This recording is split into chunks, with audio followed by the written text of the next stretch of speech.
ചില ആൾക്കാർ എന്താണ് ബിസിനസ്സിൻ്റെ സക്സസ് എന്ന് വെച്ചാൽ പ്രോഫിറ്റ് മേക്കിംഗ് ആണ് ചില ആൾക്കാർ പറയും. നിങ്ങൾ പറയില്ലേ? ഞാൻ പറയില്ല. ഇല്ല. എന്താണ് ബിസിനസ്സിൻ്റെ സക്സസ്? ഞാൻ സ്ഥിരമായിട്ട് എൻ്റെ ക്ലയൻസിനോടും എന്നോടും എൻ്റെ ഫ്രണ്ട്സിനോടൊക്കെ പറയുന്ന കാര്യമാണ്, എപ്പോഴാണോ നമ്മൾക്ക് ബിസിനസ്സിൽ ഫണ്ടിന്റെ പ്രോബ്ലം വരുന്നത് അന്ന് നമ്മുടെ എല്ലാണ്ട് തോന്നലുകളുടെ അടിസ്ഥാനത്തിൽ ഈ കാര്യങ്ങളൊക്കെ കമ്മിറ്റ്മെന്റ് ഏറ്റെടുത്ത് കഴിഞ്ഞാൽ അത് നിങ്ങളുടെ ലിക്വിഡിറ്റിനെ ബാധിക്കും. ലിക്വിഡിറ്റിനെ ബാധിച്ചാൽ ഓഫ് കോഴ്സ് ടുമോറോ നിങ്ങളുടെ ബിസിനസ്സിനെ ബാധിക്കും. ഇത് മുമ്പോട്ട് പോവില്ല. നിങ്ങളുടെ ഓപ്പറേഷനിൽ ശ്രദ്ധിക്കാൻ പറ്റും. നിങ്ങളുടെ സെയിൽസ് എങ്ങനെ ഇൻക്രീസ് ചെയ്യാം, പുതിയ ഓപ്പർച്യൂണിറ്റീസ് എങ്ങനെ ഏറ്റെടുക്കാം, ഓക്കെ, പുതിയ കാര്യങ്ങൾ എങ്ങനെ എടുക്കാം. എന്നുവെച്ചാൽ നമ്മളുടെ ഒരുപാട് ക്രിയേറ്റിവിറ്റി തോട്ട്സ് എന്തെങ്കിലും പുറത്തേക്ക് വരും, അതിന് ഇംപ്ലിമെൻ്റ് ചെയ്യാനുള്ള സമയം ഉണ്ടാവും. ഇതൊക്കെ വളരെ ഇമ്പോർട്ടൻ്റ് ആണ്.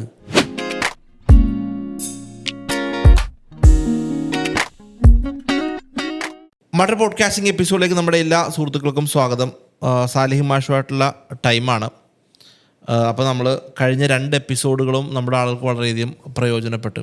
അപ്പോൾ എന്തായാലും നമ്മൾ ഡയറക്റ്റ് സബ്ജക്റ്റിലേക്ക് വരികയാണെങ്കിൽ, ഈ സത്യം പറഞ്ഞാൽ ഒരുപാട് ആൾക്കാർ ബിസിനസ്, ഇപ്പം ഞാനും ചെയ്യുന്ന ഒരു ബിസിനസ്സാണല്ലോ, ഡിജിറ്റൽ മീഡിയ ബിസിനസ്സാണ്. മാഷ IM എന്ന് പറഞ്ഞ സ്ഥാപനത്തിൻ്റെ മാനേജിങ് ഡയറക്ടറാണ് അല്ലേ? അവിടെയും ഒരു ബിസിനസ് നിങ്ങൾ റൺ ചെയ്യുന്നുണ്ട്. ഈ ആക്ച്വലി നമ്മളൊന്ന് ഡിഫൈൻ ചെയ്യണമെങ്കിൽ എന്താണ് ബിസിനസ്സിൻ്റെ സക്സസ്? വളരെ നല്ല ക്വസ്റ്റ്യൻ ആണ്. സത്യത്തിൽ ഇത് എൻ്റെ മാത്രം അഭിപ്രായമാണ്. Only my opinion. ഞാൻ എവിടുന്ന് വായിച്ചു പഠിച്ചതോ അല്ലെങ്കിൽ വായിച്ചു പഠിച്ചതോ കേട്ടറിഞ്ഞതോ ഒന്നല്ല. ഇത് എനിക്ക് തോന്നിയിട്ടുള്ള, എൻ്റെ എക്സ്പീരിയൻസ് വെച്ച് എനിക്ക് തോന്നിയിട്ടുള്ളൊരു കാര്യമാണ്.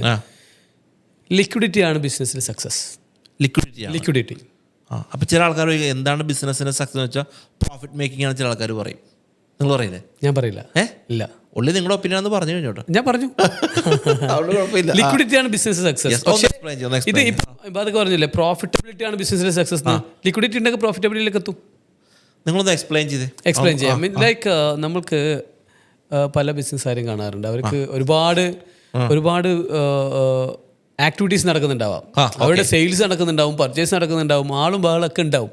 പക്ഷേ കമ്മിറ്റ്മെന്റ് തീർക്കാൻ വേണ്ടിയിട്ട് ഫണ്ട് ഉണ്ടാവില്ല കയ്യിൽ. ഈ ഫണ്ട് ഇല്ലാത്തത് കൊണ്ട് തന്നെ ആളെന്ത് ചെയ്യും? ഇതിന്റെ പുറകിൽ നെട്ടോട്ടോടും. ഇങ്ങനെ നെട്ടോട്ടോടുമ്പം എവിടെ എഫക്ട് ചെയ്യുക? അവരുടെ ഓപ്പറേഷനിൽ ശ്രദ്ധിക്കാൻ പറ്റില്ല. സോ ഒരു ബിസിനസ്സിന്റെ ഓണർ എന്താ ചെയ്യേണ്ടത്? ശരിക്കും he must run the business. പകരം ഈ ബിസിനസ് റൺ ചെയ്യുന്നതിന് പകരം ആൾ ഏതിൻ്റെ പുറകിലായിരിക്കും? എങ്ങനെയെങ്കിലും ഫണ്ട് സ്വരൂപിക്കുക എന്നുള്ളതാണ്. അപ്പോൾ ഈ ഫണ്ട് സ്വരൂപിക്കുന്നതിൻ്റെ ബാക്കിലേക്ക് നമ്മൾ പോയി കഴിഞ്ഞാൽ അവിടെ ബിസിനസ്സിൻ്റെ ഗ്രോത്ത് അവിടെ നിൽക്കും, ഓപ്പറേഷനിൽ നമുക്ക് ശ്രദ്ധിക്കാൻ പറ്റില്ല. അതുകൊണ്ടാണ് ഞാൻ പറയുന്നത്, ലിക്വിഡിറ്റി ഉണ്ടെങ്കിൽ നിങ്ങൾക്ക് എന്ത് ചെയ്യാൻ പറ്റും? ഈ ഒരു ടെൻഷൻ ഇല്ലല്ലോ, നിങ്ങൾക്ക് എവിടെ ശ്രദ്ധിക്കാൻ പറ്റും? നിങ്ങളുടെ ഓപ്പറേഷനിൽ ശ്രദ്ധിക്കാൻ പറ്റും. നിങ്ങളുടെ സെയിൽസ് എങ്ങനെ ഇൻക്രീസ് ചെയ്യാം, പുതിയ ഓപ്പർച്യൂണിറ്റീസ് എങ്ങനെ ഏറ്റെടുക്കാം, ഓക്കെ, പുതിയ കാര്യങ്ങൾ എങ്ങനെ എടുക്കാം. എന്നുവെച്ചാൽ നമ്മളുടെ ഒരുപാട് ക്രിയേറ്റിവിറ്റി തോട്ട്സ് എന്തെങ്കിലും പുറത്തേക്ക് വരും, അതിന് ഇംപ്ലിമെൻ്റ് ചെയ്യാനുള്ള സമയം ഉണ്ടാവും. ഇതൊക്കെ വളരെ ഇമ്പോർട്ടൻ്റ് ആണ്. ഈ സത്യത്തിൽ നമ്മളിതിപ്പോൾ പറയുകയാണ്, ഒരു ഐഡിയ പറയാണ്, ഇങ്ങനെ ബിസിനസ്സിൻ്റെ ലിക്വിഡിറ്റി ആണ് സക്സസ്. നിങ്ങളൊന്ന് ശരിക്കൊന്ന് ആലോചിച്ച് നോക്കിയേ. ലിക്വിഡിറ്റി ഇല്ലെങ്കിൽ ഇന്നിപ്പം ബിബാദ് ചെയ്യാനുള്ള ഫണ്ട് കയ്യിലില്ല, എന്ത് ചെയ്യും? കടം മേടിക്കാറുണ്ടെങ്കിലും കടം മേടിച്ച് കിട്ടിയിട്ടില്ലെങ്കിലോ? അതന്നെയായിരിക്കും ചോദ്യം തന്നെ. ആലോചിക്കുന്നത് ആരോട് വാങ്ങിക്കണം, എവിടുന്നല്ലേ? അപ്പോൾ അതുവഴി നമ്മളുടെ തോട്ട്സ് ഏതിലേക്കാണ് പോകുന്നത്? തോട്ട്സ് പോകുന്നത് ഫണ്ട് മാനേജ്മെന്റിലേക്കാണ്. ഫണ്ട് എങ്ങനെ ഉണ്ടാക്കുന്നുള്ളതാണ്.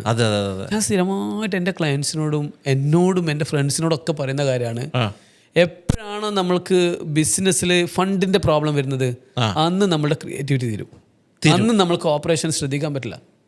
സോ എപ്പോഴും പുതിയ കമ്മിറ്റ്മെന്റ് ഏറ്റെടുക്കുന്നതിന് മുമ്പ് നമ്മളൊരു 100 വട്ടം ആലോചിക്കണം, how this will effect my liquidity. അത് ഞാൻ പറഞ്ഞു, ഞാൻ മുമ്പല്ല, ടാബ്ലറ്റ് ചെയ്യണം നമ്മളെപ്പോഴും. ഫ്യൂച്ചറിലേക്ക് ടാബ്ലറ്റ് ചെയ്യണം, ബഡ്ജറ്റ് ചെയ്യണം, ഏതൊക്കെ ഫണ്ട് വരാനുണ്ട്. അതും നമ്മൾ എന്ത് ചെയ്യണം? ഒരു 3 സിനാരിയോയിൽ ചെയ്യണം. ഒരു വേഴ്സ് സിനാരിയോ, ഞാൻ മുമ്പത്തെ പോഡ്കാസ്റ്റിൽ പറഞ്ഞതാണ്, മോഡറേറ്റ് സിനാരിയോ, അതേപോലെ ഈ രീതിയിൽ ചെയ്തിട്ട് നമ്മൾ കമ്മിറ്റ്മെന്റ് ഏറ്റെടുക്കുമ്പോൾ നമ്മളുടെ സ്റ്റെപ്സ് എല്ലാം സ്ട്രോങ് ആൻഡ് ഫേം ആയിരിക്കും. എല്ലാണ്ട് തോന്നലുകളുടെ അടിസ്ഥാനത്തിൽ ഈ കാര്യങ്ങളൊക്കെ കമ്മിറ്റ്മെന്റ് ഏറ്റെടുത്ത് കഴിഞ്ഞാൽ അത് നിങ്ങളുടെ ലിക്വിഡിറ്റിനെ ബാധിക്കും. ലിക്വിഡിറ്റിനെ ബാധിച്ചാൽ ഓഫ് കോഴ്സ് ടുമോറോ നിങ്ങളുടെ ബിസിനസ്സിനെ ബാധിക്കും. ഇത് മുമ്പോട്ട് പോവില്ല.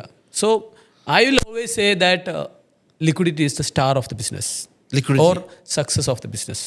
യെസ്. അപ്പോൾ ബിസിനസിന്റെ വിജയം എന്ന് പറയുന്നത് ലിക്വിഡിറ്റിയാണ്. ലിക്വിഡിറ്റിയാണ്. Okay okay. ഇതിലെങ്ങനെ മാനേജ് ചെയ്യാൻ പഠിക്കലല്ലേ ഇമ്പോർട്ടൻറ്റ് ഫാക്ടർ തന്നെയാണ്. ഓഫ് കോഴ്സ് ഈ മാനേജ് ചെയ്യാൻ പഠിക്കാന്ന് വെച്ച് കഴിഞ്ഞാൽ ഞാൻ പറഞ്ഞു കഴിഞ്ഞു. വെച്ചാൽ നമ്മളുടെ ഫ്യൂച്ചറിനെ കുറെ കൂടി ഫോർസീ ചെയ്യാൻ ശ്രമിക്കാന്നില്ല, നമുക്ക് കാണാൻ ശ്രമിക്കാന്നില്ല. എനിക്ക് വരാനുള്ള എമൗണ്ടുകൾ, അതേപോലെ എനിക്ക് കമ്മിറ്റ് ചെയ്യേണ്ട എക്സ്പെൻസസ്, എന്തായാലും ഒരു മന്ത് ആകുമ്പോൾ റെന്റ് കൊടുക്കണം, സാലറി കൊടുക്കണം, പിന്നെ പേയ്മെന്റ് കുറെ കൊടുക്കാനുണ്ട്. ഇതൊക്കെ നമ്മൾ ഫോർസി ചെയ്യണം.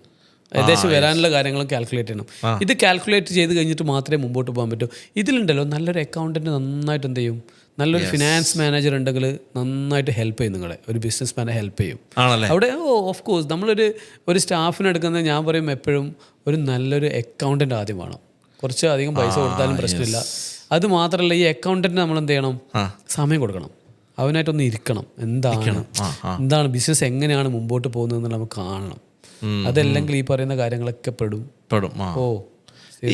ഇപ്പം നിങ്ങളുടെ സ്ഥാപനത്തിൽ IIM എത്ര സ്റ്റുഡൻസ് പഠിക്കുന്നുണ്ട്? IIM മൊത്തം 8 ബ്രാഞ്ചസ് ഉണ്ട്. കൊച്ചിൻ ടു മാംഗ്ലൂർ 8 ബ്രാഞ്ചസ് ഉണ്ട്. ഓൾ ടുഗദർ 10,000 സ്റ്റുഡൻസ് പഠിക്കുന്നുണ്ട് എല്ലാ സ്ഥലത്തും കൂടിയിട്ട്. So what is your vision? IIMന്റെ ഒരു വിഷൻ എന്താ? IIMന്റെ വിഷൻ എന്ന് പറഞ്ഞാൽ ഇത് തന്നെയാണ്. ക്വാളിറ്റി ഉള്ള, വാല്യൂ ഉള്ള പ്രൊഫഷണൽസിന് എന്ത് ചെയ്യുക, ക്രിയേറ്റ് ചെയ്യുക എന്നുള്ളതാണ്. ഒരേപോലെ വാല്യൂ വെരി വെരി ഇമ്പോർട്ടൻറ്റ്. വെറുതെ ഒരു പ്രൊഫഷണൽ പുറത്തിറങ്ങുക എന്നുള്ളതല്ല, വാല്യൂ ഉള്ള പ്രൊഫഷണൽസ് പുറത്തിറങ്ങുക. അവർ ചെയ്യുന്ന സർവീസിലും ആ വാല്യൂ എപ്പോഴും നിലനിർത്തുക. അത് ക്ലയൻസ് ആവട്ടെ, മറിച്ച് ബാക്കിയുള്ള സമൂഹത്തിലുള്ള പലതരത്തിലുള്ള ആൾക്കാരാവട്ടെ, അവർക്കൊക്കെ ആ ഒരു ടച്ച് ഉണ്ടാവണം എന്നുള്ളതാണ് നമ്മളുടെ ഒരു ആഗ്രഹം. അത് നമ്മൾ മിക്കവാറും പരമാവധി ശ്രമിക്കാറുണ്ട്. ലൈക്ക് ഇങ്ങനെ നമ്മളുടെ ഒരു ആദ്യത്തെ എപ്പിസോഡിൽ പറയാം, നമ്മളൊരു നിലവിങ്ങനെ ഉഴുത്. അതെ അതെ അതെ അതെ അതെ അതെ. വെച്ചാൽ നമ്മളുടെ ഒരു ടാഗ് ലൈൻ എന്ന് വെച്ചാൽ create the value based education എന്നാണ്. To provide value based education. Mere education അല്ല, of course coupled with values. Yes. എന്നാലും വളരെ ഗ്രേറ്റ് എക്സ്പീരിയൻസ് ആണ്. ഈ നമ്മുടെ കോഴ്സിലേക്ക് ആളുകൾക്ക് ജോയിൻ ചെയ്യാനുള്ള കാര്യങ്ങളൊക്കെ എങ്ങനെയാണ് അപ്പം? ഇല്ല, ഈ +2 കഴിഞ്ഞിട്ട് വരുന്ന കുട്ടികളാണ് കൂടുതൽ നമ്മുടെ കോഴ്സിലേക്ക് ജോയിൻ ചെയ്യുക. അത് കൊമേഴ്സ് ആവട്ടെ, സയൻസ് സ്ട്രീമിൽ ഒരുപാട് കുട്ടികൾ നമ്മുടെ കോഴ്സിലേക്ക് വരുന്നുണ്ട്. ഈവൻ ഹ്യൂമാനിറ്റീസ് കഴിഞ്ഞ കുട്ടികൾ വരുന്നുണ്ട്. പലതരത്തിലുള്ള കോഴ്സസ് ഉണ്ട്. ചാർട്ടേഡ് അക്കൗണ്ടൻസി ഉണ്ട്, ACCA ഉണ്ട്, അതേപോലെ CMA USA ഉണ്ട്, CS ഉണ്ട്. CS ഒക്കെ ഭയങ്കര എന്താ പറയുക ഡോമിനൻ്റ് ആയിട്ടുള്ള ഒരു കോഴ്സാണ്. ഇപ്പോൾ എൻ്റെ തന്നെ ഒരു ക്ലയൻറ്റ് പറഞ്ഞിട്ടുണ്ടായിരുന്നു, ഒരു മൾട്ടി കോർപ്പറേറ്റ് ആണ്. ആൾ പറഞ്ഞതെന്ന് വെച്ച് കഴിഞ്ഞാൽ ഒരു കമ്പനി സെക്രട്ടറീൻ്റെ സർട്ടിഫിക്കറ്റ് മാത്രം തന്ന് ഞാൻ അയാൾക്ക് എന്ത് ചെയ്യാം, സാലറി കൊടുക്കാം. അയാൾ വന്നിട്ട് പണിയെടുക്കണമെന്നില്ല, എൻ്റെ ജോബ് റോളിലൊന്നും കയറണമെന്നില്ല, ജസ്റ്റ് സർട്ടിഫിക്കറ്റ് തന്നാൽ മതി. അത് പറയാൻ കാരണം എന്ന് വെച്ച് കഴിഞ്ഞാൽ ഇന്ന് കമ്പനി ലോ പ്രകാരം 100 crore ടേൺ ഓവറിലുള്ള എല്ലാ കമ്പനീസിലും എന്ത് ചെയ്യണം, ഒരു കമ്പനി സെക്രട്ടറി വേണം. യെസ്. പക്ഷേ നാട്ടിൽ അത്രയും കമ്പനി സെക്രട്ടറീസ് അവൈലബിൾ അല്ല. അത് മാത്രമല്ല, ഇപ്പം സെൻട്രൽ ഗവൺമെൻറ് ഒരു ട്രിബ്യൂണൽ ഉണ്ടാക്കിയിട്ടുണ്ട്. ഇങ്ങനെ ഏതൊക്കെ കമ്പനീസാണ് ലോ വയലേറ്റ് ചെയ്യുന്നത്, ഈ കമ്പനി സെക്രട്ടറീസ് ഇല്ല അല്ലെങ്കിൽ അതർ ലോസ് വയലേഷൻ, ഇതൊക്കെ നോക്കിയിട്ട് കമ്പനീനെ ചാർജ് ചെയ്യാൻ വേണ്ടിയിട്ട് മാത്രം ഒരു ഡിപ്പാർട്ട്മെൻറ്റിനെ ഉണ്ടാക്കിയിട്ടുണ്ട്. സോ കോർപ്പറേറ്റ്സിന് എപ്പോഴും ഒരു പ്രോബ്ലമാണ്. കാരണം അവർക്ക് ഈ പറയുന്ന കാര്യങ്ങൾ മാർക്കറ്റിൽ നിന്ന് കിട്ടുന്നില്ല. കമ്പനി സെക്രട്ടറീസ് ഇല്ല, ഷോർട്ടേജ് ഓഫ് കമ്പനി, നല്ല പ്രൊഡക്റ്റുകളില്ല. കറക്റ്റ്. നല്ല പ്രൊഡക്റ്റുകൾ ഉണ്ടാക്കുക എന്നുള്ള നമ്മുടെ വിഷൻ. എക്സാക്ട്ലി. എല്ലാവിധ ആശംസകളും. ഞാൻ കൂടുതൽ ഡീറ്റെയിൽ, ഫോർ എക്സാമ്പിൾ നമ്മുടെ ഈ പോഡ്കാസ്റ്റിംഗ് കേൾക്കുന്ന ആൾക്കാർക്ക് ഞാൻ IIMന്റെ കുറച്ച് കോൺടാക്ട് ഡീറ്റെയിൽസ് ഞാൻ ഡിസ്ക്രിപ്ഷൻ ബോക്സിൽ തീർച്ചയായും. അപ്പോൾ അവർ അതിലൂടെ ട്രിഗർ ചെയ്തിട്ട് നിങ്ങളൊന്ന് കോൺടാക്ട് ചെയ്യട്ടെ. ഷുവർ. വീണ്ടും കാണാം. Thank you very much. Thank you.